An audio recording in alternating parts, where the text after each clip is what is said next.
you could give any early stage leader or business founder one piece of advice as it relates to our topic or otherwise, what would that be?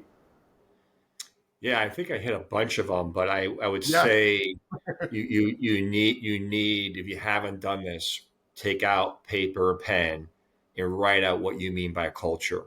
How you describe that? How is that reflective of your external brand, your internal brand?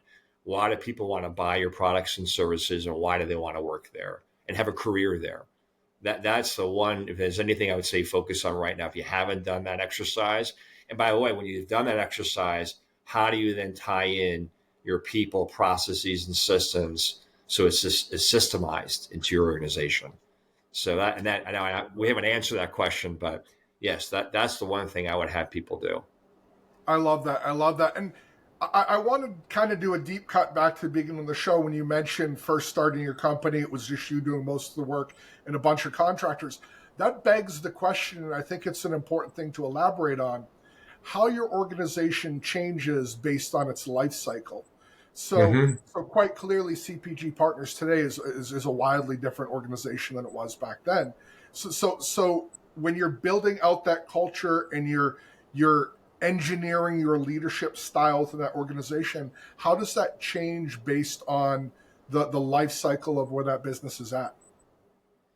Yeah, I mean that's a really great question. There's so many parameters to that, but in generically speaking, the hardest thing for an entrepreneur to do, and again, how much funding you have and how quickly you're scaling is a huge factor.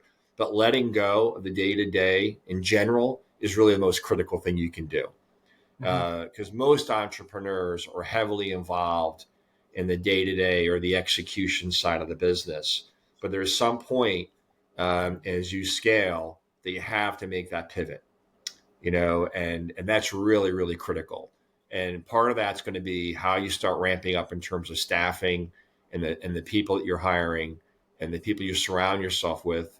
But you have to start pivoting because the biggest mistake most entrepreneurs make is they have a hard time letting go of the day to day I and couldn't making agree that more. shift.